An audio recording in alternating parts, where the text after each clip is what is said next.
"Bapak!" panggil Bu Nanik. Pak Darjo yang sedang memotong rumput di sawah segera menoleh. Terlihat istrinya tengah berlari menghampirinya. "Ada apa, Bu?" tanya Pak Darjo. "Bu Romlah, Pak, Bu Romlah." "Iya, ada apa dengan Bu Romlah?" tanya Pak Darjo. "Bu Romlah meninggal, Pak." Sontak Pak Darjo langsung shock mendengar Bu Romlah meninggal. Bagaimana tidak? Tadi pagi sebelum ke sawah cari rumput, Bu Romlah masih beli nasi di rumah tetangga depan rumah Pak Darjo. Mereka pun sempat ngobrol sebentar. Bergegas Pak Darjo berlari menuju rumah bulenya. Sesampainya di rumah Bu Romlah, sudah banyak warga di sana. Terlihat anak-anak, menantu dan cucu Bu Romlah sedang menangis. Pak Darjo menghampiri jenazah Bu Romlah. "Bule," desis Pak Darjo. Air mata pria berusia 40 tahun itu meleleh. "Kang, Ibu Kang," kata Daryo. Pak Darjo memeluk anak sulung Bu Romlah tersebut. "Bule Romlah kok bisa meninggal, Le? Tadi pagi aku masih ngobrol dengan Bule saat Bule membeli nasi di depan rumahku," kata Pak Darjo. Daryo memandang Wati adiknya. Wati dan Soleh yang tinggal serumah dengan Bu Romlah. Sedangkan Daryo sejak menikah hidup terpisah dengan ibunya. Dia sudah punya rumah sendiri yang jaraknya sekitar 25 km dari rumah Bu Romlah. Siang tadi habis duhur, ibu tiba-tiba kejang-kejang dan muntah darah, lalu tak sadarkan diri. Dan ternyata ibu meninggal, Kang, ujar Daryo sambil menangis. "Sepertinya ada yang tidak beres dengan kematian Bule," kata Darjo. Sontak Daryo dan kedua adiknya memandang Pak Darjo. "Maksud Akang apa?" tanya Soleh. "Leh, apa Bule punya musuh?" tanya Darjo. Soleh langsung menggelengkan kepalanya. Yang dia tahu, ibunya itu orang baik dan tidak punya musuh. "Sepertinya Bule terkena santet, Leh," ucap Pak Darjo membuat anak-anak Bu Romlah kaget. "Bagaimana bisa ibu kena santet, Kang? Sedangkan ibu sendiri tidak punya musuh?" tanya Wati. "Lama-kelamaan kalian akan tahu," jawab Pak Darjo. Bu Nanik menghampiri Pak Darjo yang sedang duduk di atas dipan yang terletak di teras rumah. "Pak, ini kopinya," kata Bu Nanik sambil meletakkan segelas kopi di depan Pak Darjo. "Iya Bu, makasih," kata Pak Darjo. Bu Nanik pun duduk di samping Pak Darjo. "Lagi mikir apa sih, Pak?" tanya Bu Nanik. "Ini Bu, lagi mikir kematian Bule Romlah. Kematiannya sangat mendadak dan ganjil," kata Pak Darjo. "Iya Pak, aku merasa kok kematian Bu Romlah ini karena dibuat oleh orang-orang yang gak suka sama Bule Romlah." "Iya Bu, siapa ya kira-kira yang tega berbuat seperti itu?" tanya Pak Darjo. Bu Nanik mengangkat kedua bahunya. "Jam berapa sekarang Bu?" "Jam 8 malam Pak." "Ada apa?" "Bapak mau ke rumah Bule Romlah dulu. Mau lihat Daryo sudah pulang apa belum?" "Ya jelas belum lah Pak. Baru tadi sore Bu Romlah dimakamkan. Masa langsung pulang?" "Ya sudah, Bapak kesana dulu ya." "Iya Pak, hati-hati." Pak Darjo langsung meraih lampu teplok lalu berjalan dari dipan dan berjalan menjauh.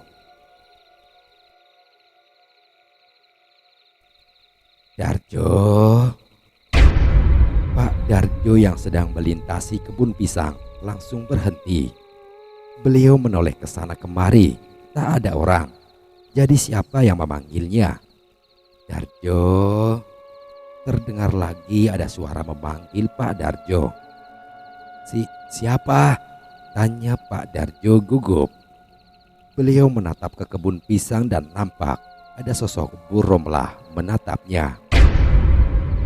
Bule Romlah," desis Pak Darjo.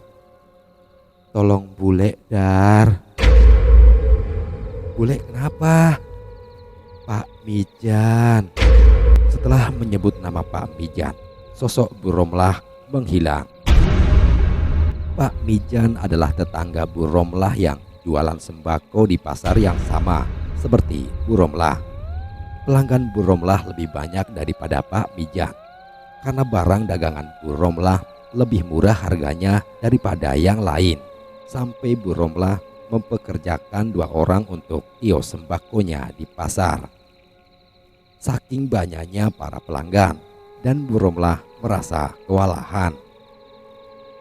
Apa Pak Mijan yang telah mengirim santet kepada bule ya? Gumam Pak Darjo. Bergegas Pak Darjo menuju rumah Bu Romlah. Kang Darjo, sini Kang, ucap Soleh saat melihat Pak Darjo datang. Pak Darjo pun langsung duduk di atas tikar. Mau ngopi atau ngeteh Kang? Tanya Wati. Gak usah Ti, aku di rumah tadi udah ngopi, sahut Pak Darjo. Kamu kapan pulang Dar? Tanya Pak Darjo kepada Daryo. Setelah yasinan 7 hari kematian ibu Kang. Ada apa emangnya Kang? Gak apa-apa, lebih lama kamu di sini lebih baik buat teman adik-adikmu. Ya pinginnya di sini lebih lama Kang, tapi aku hanya cuti 7 hari saja, kata Daryo. Pak Darjo manggut-manggut. Lalu beliau menceritakan kejadian di kebun pisang kepada anak-anaknya Bu Romlah. Apa Pak Mijan yang telah membuat ibu meninggal ya? Tanya Wati. Entahlah, kita cari tahu dulu, jangan langsung menghakimi, kata Daryo. Wati dan Soleh hanya mengangguk saja. Lalu mereka pun mengobrol sampai larut malam. Saat jam menunjukkan pukul 1 malam, Pak Darjo pun pamit pulang. Gak nginep di sini Kang? Tanya Daryo. Enggak Dar, kasihan mbakmu di rumah sendiri, kata Pak Darjo. Anak-anak Bu Romlah pun manggut-manggut. Ya udah Kang, aku pulang dulu ya. Iya Kang, hati-hati di jalan. Pak Darjo mengangguk lalu melangkah pulang. Bu, buka pintunya, kata Pak Darjo sambil mengetuk pintu. Tak lama kemudian Bu Nanik membuka pintu. Kok baru pulang Pak? Tanya Bu Nanik. Iya Bu, tadi ngobrol-ngobrol sama Daryo dan kedua adiknya sampai lupa waktu, ucap Pak Darjo. Sampai di kamar, Pak Darjo menceritakan kejadian tadi di kebun pisang kepada istrinya. Bu Nanik pun terlihat kaget. Apa Pak Mijan yang sudah mengirim santet kepada bule Romlah ya Pak? Tanya Nani. Gak tahu Bu, kalau menurut pemikiranku sama anak-anak bule sih mungkin pelakunya memang Pak Mijan, ucap Pak Darjo. Kasihan Bu Romlah. Dah, sekarang kita tidur aja yuk, sudah malam, kata Pak Darjo sambil merebahkan tubuhnya di atas dipan. Bu Nanik mengangguk lalu naik di atas dipan dan merebahkan badannya di samping Pak Darjo. Tak lama kemudian sepasang suami istri itu pun terlelap.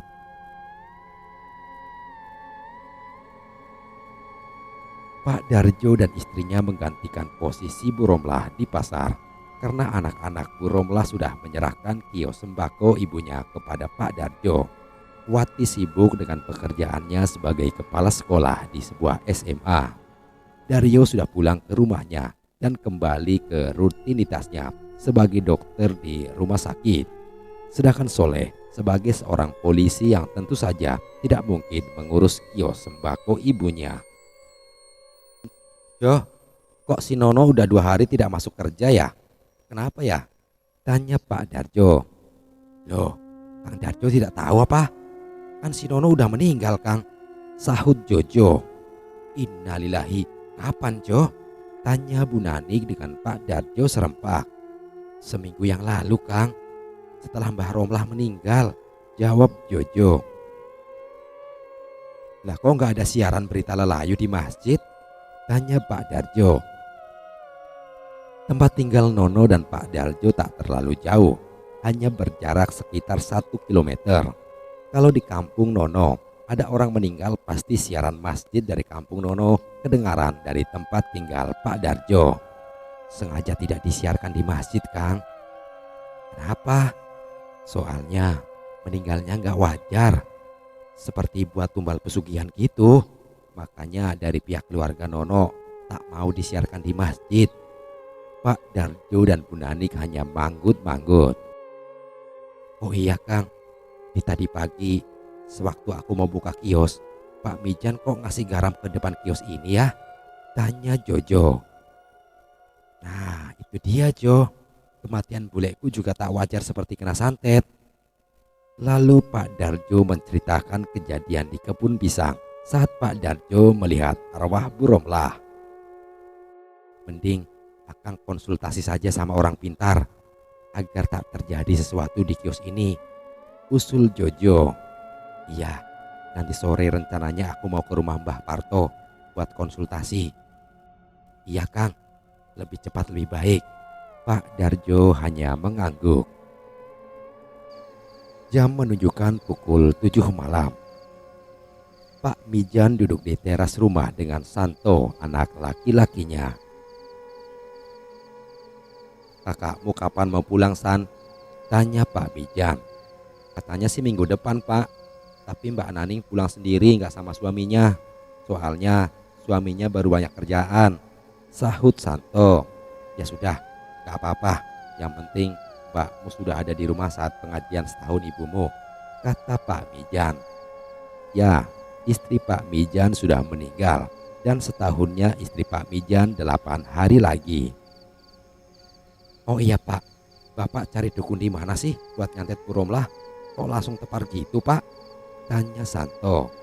Bapak cari dukun di kampung sebelah. Itu loh Mbak Kirman, mantap kan Le? Iya Pak, terus kematian Nono juga karena Bapak kan? Tanya Santo. Iya, Nono Bapak jadikan tumbal buat penglaris warung sembako Bapak. Dan Bapak pas melayat ke rumah si Nono, Bapak bilang ke keluarga Nono bahwa si Nono dijadikan tumbal oleh Bu Romlah, sahut Pak Mijan sambil tersenyum. Bapak hebat, puji Santo. Siapa dulu dong? Mijan, timpal Pak Mijan dengan bangga. Tanpa mereka sadari, Pak Darjo yang kebetulan lewat gang kecil samping rumah Pak Mijan mendengar percakapan mereka. Dasar manusia jahat, Pak Darjo pun tak tinggal diam. Keesokan harinya, saat buka kios sembako, Pak Darjo menceritakan apa yang didengarnya semalam kepada Bu Nanik dan Jojo. Bu Nanik dan Jojo pun menggelengkan kepala. Kok ada ya manusia sejahat itu? Mau dapat ganjaran apa dari Gusti Allah? Kata Bu Nanik dalam hati. Selesai pengajian di rumah Pak Mijan, Pak Mijan pamit kepada kedua anaknya mau ke warung yang ada di ujung gang kampung. Berbekal lampu teplok di tangannya, Pak Mijan berjalan menyusuri jalanan kampung. Mijan, Mijan. Sayup-sayup Pak Mijan mendengar suara orang memanggilnya. Pak Mijan langsung menatap pos ronda. Tampak Bu Romlah duduk di pos ronda sambil menatap Pak Mijan dengan tatapan tajam. Romlah, desis Pak Mijan. Kenapa kamu membunuhku Mijan? Apa salahku? Pergi kamu dari hadapanku Romlah, teriak Pak Mijan. Aku tidak akan pergi Mijan, aku akan selalu mengikuti kamu, kata Bu Romlah. Tidak, jangan ikut aku, pergi, teriak Pak Mijan. Teriakan Pak Mijan terdengar dari rumah Pak Darjo yang membuat lelaki paruh baya itu keluar dari rumah. Banyak warga yang juga keluar rumah karena mendengar teriakan Pak Mijan. Ada apa Pak? Tanya Pak Darjo kepada Pak Ateng. Gak tahu Pak, mari kita lihat ke pos ronda, ajak Pak Ateng. Pak Darjo mengangguk lalu berjalan beriringan dengan Pak Ateng menuju pos ronda. Sesampainya di pos ronda, terlihat Pak Mijan teriak-teriak sambil menggibas-gibaskan tangannya persis seperti orang gila. Pak Mijan, Pak, tolong panggil Pak RT. Siapa kamu? Pergi! Teriak Pak Mijan kepada Pak RT. Saya Pak RT, kata Pak RT. Pergi, pergi, jangan dekati aku. Pak Mijan histeris. Bapak-bapak, saya minta tolong panggilkan Santo dan Nining ke sini, kata Pak RT kepada dua orang tetangga Pak Darjo. Kedua orang itu mengangguk lalu berlalu dari pos ronda. Tak lama kemudian, Santo dan Naning sampai di pos ronda. Mereka bergegas membawa Pak Mijan pulang dengan susah payah karena Pak Mijan terus berteriak histeris. Pak, ada apa sih di pos ronda? Tanya Bu Nanik penasaran. Pak Darjo langsung duduk di depan teras rumahnya. Pak Mijan, Bu. Beliau teriak-teriak seperti orang kesurupan. Tak mengenali tetangga, Pak RT dan anak-anaknya, kata Pak Darjo. Mungkin itu karma buat Pak Mijan, Pak. Dia kan udah jahat banget, kata Bu Nanik. Entahlah, Bu. Ya udah, kita masuk aja yuk. Udah malam, ajak Bu Nanik. Pak Darjo mengangguk lalu mengikuti istrinya masuk ke dalam rumah. Kang, panggil Naning memanggil Pak Darjo. Ada apa Ning? Tanya Pak Darjo. Tumben sekali Naning datang ke rumahnya. Masuk dulu Ning, ayo, ajak Bu Nanik. Gak usah yuk, di sini aja lebih enak. Saya mau ngomong sama Kang Darjo dan Yunanik. Kamu mau ngomong apa Ning? Tanya Pak Darjo. Begini Kang, saya mau minta maaf sama keluarga Kang Darjo jika bapak saya banyak punya salah kepada keluarga sampean Kang. Saya tahu bapak saya seperti sekarang yang menjadi gila karena karmanya yang sudah membunuh Bu Romlah dan Nono, ucap Naning sambil tertunduk. Ning, mending kamu langsung saja minta maaf sama yang bersangkutan.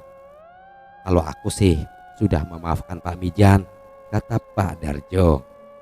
Baik Kang, nanti saya mau ke rumah Wati dan Nono. Saya mau minta maaf kepada mereka. Siapa tahu dengan meminta maaf kepada mereka, bapakku jadi sembuh Kang. Iya Ning, semoga saja. Naning pun pamit mau ke rumah Wati dan Nono. Keluarga Bu Romlah dan keluarga Nono sudah memberikan maaf kepada Pak Mijan. Tetapi tetap saja Pak Mijan belum sembuh dari sakit jiwanya. Setiap hari masih berteriak-teriak sendiri. Sampai akhirnya di tahun 90 Pak Mijan meninggal dunia. Demikian cerita kali ini. Sekian dan terima kasih.